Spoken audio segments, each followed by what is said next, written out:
Well, hello plant lovers, it is Matthew in Melbourne welcoming you to my channel. Thanks for finding me here on YouTube. I try and grow cold, cool, intermediate orchids here in Melbourne, Australia, without a greenhouse or humidifiers or grow lights or heating, really anything other than indoor conditions, outdoor conditions, or we can't play at all. So if they're your conditions, no nonsense and pretty basic, do hit subscribe because I post every week on a Friday, amateur ramblings, but they might help you. And today's amateur rambling is a bit of a follow-up because I have made a video about this plant before, which is Coelia bella, the beautiful Coelia. And she is.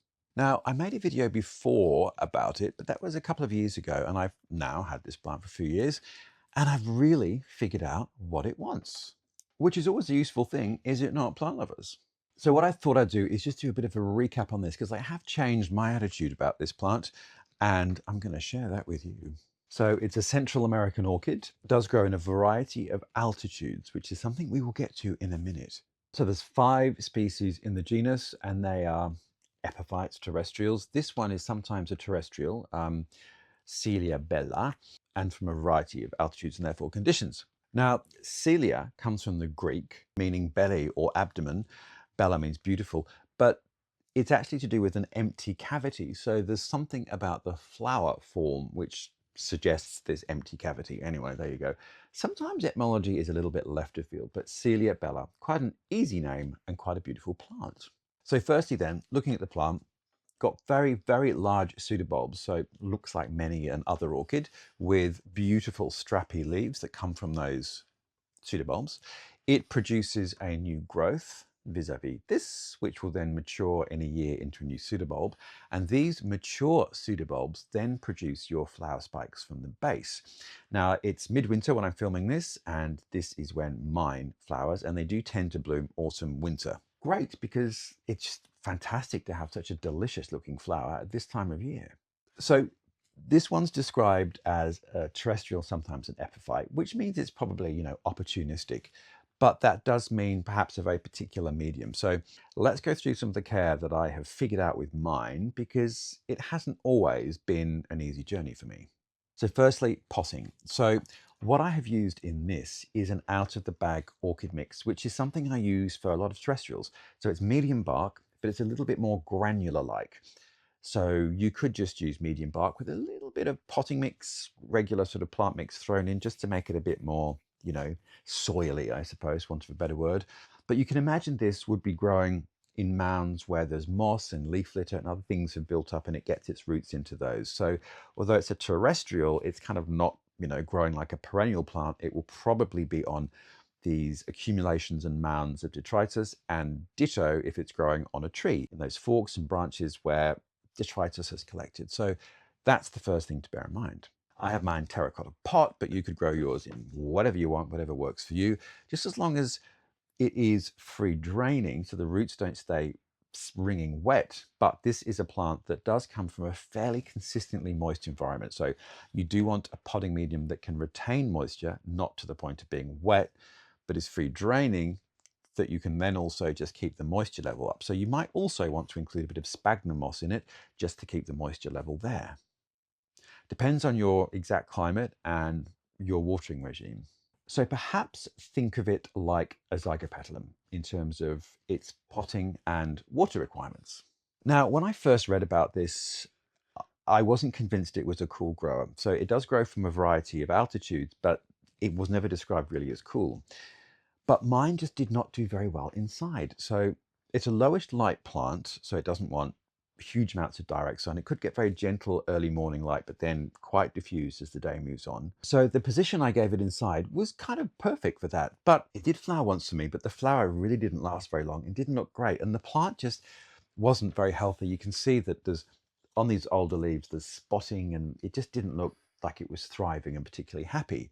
And so this was probably 2 years ago, as winter progressed into spring, I thought, right, I'm going to move Coelia bella outside and see if she likes a bit of outside weather. And it really did. It took a while to recover, and it was a fairly slow grower, but very gradually it bulked itself up and was really quite happy. So I have it in a spot where it does get direct filtered sunlight very, very early in the morning. Then the sun moves over and it gets quite filtered light. So it's very much on the shadier spectrum, and it's quite protected where it has thrived. And the other thing is that it's in a spot that I water all the time. So those are the two changes. Firstly, I took it outside to benefit from the outside climate. And secondly, I watered it much more frequently. And then as summer progressed to autumn to winter, I thought, I'm just going to leave it out there. It's getting a bit bulky. And ta-da, it loved it. So it's grown beautifully. It flowered last winter and it has flowered this winter.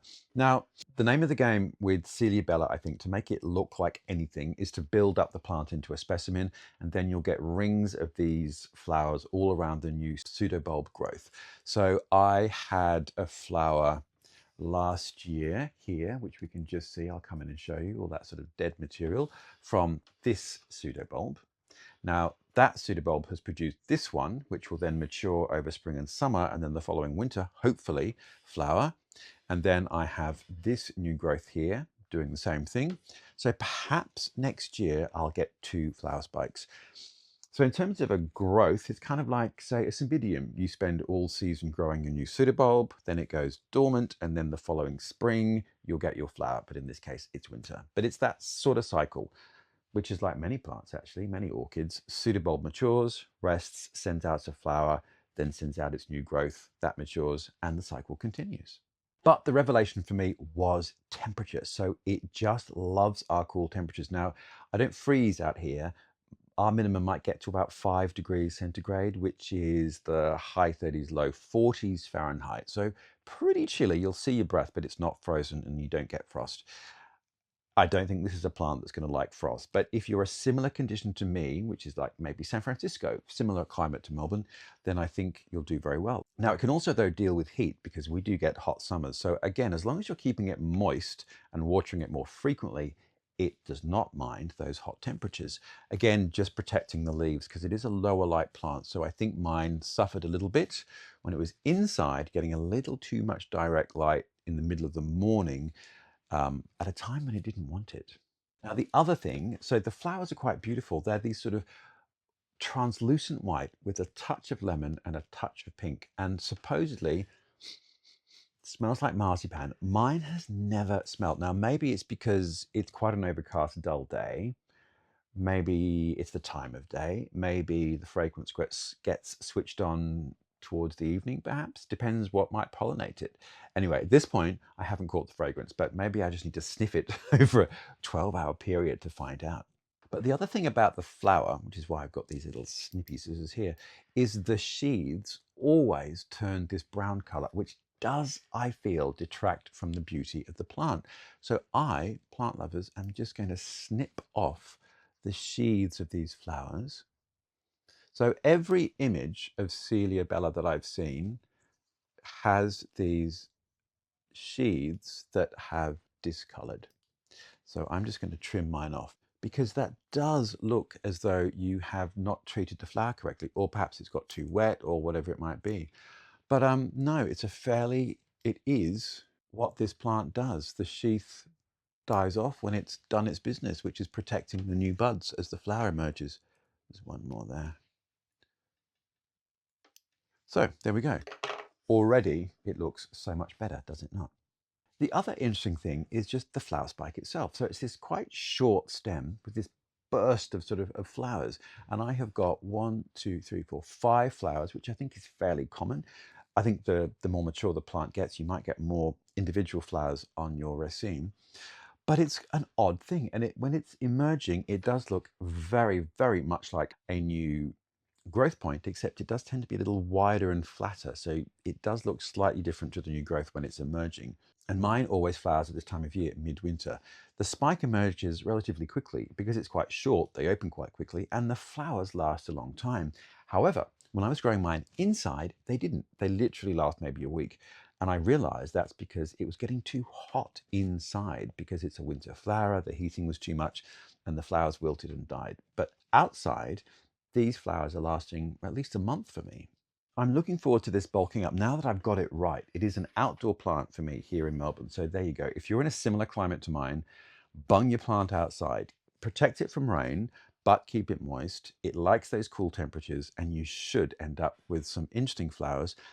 I will say, of course, it's not the most dramatic of thing. It's not going to set the world on fire in terms of size and blooms, whatever, but it is a charming curiosity and relatively low maintenance.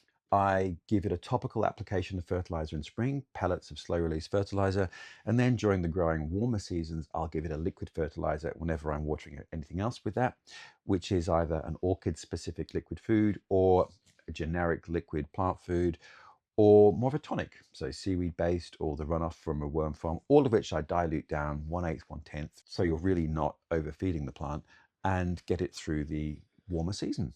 Now, I don't really give this a rest. Obviously, in winter, I'm watering things a lot less, but it is something that generally stays quite moist and it's in an area that's quite protected. So there isn't that much evaporation on the pot. So it does retain the moisture. So that's something I have also changed. It was, I think, too dry when I was growing it inside. But there we are. Celia bella, such a curious little plant. I don't know. If you're into species plants and you like fragrant plants, maybe for you, although so saying, can't smell anything on mine, but allegedly this is famous for its sort of marzipan fragrance. So there we are, plant lovers. Celia bella, just a quick check-in. As you can see, the flowers emerge below the leaves. So I do want to get more flowers because then the whole thing will look more spectacular. So it will need to be repotted. As you can see, the pseudobulbs are getting towards the end of the pot, the edge of the pot. So it just needs to be wider, not deeper, more of a pan-shaped dish, which I will certainly do.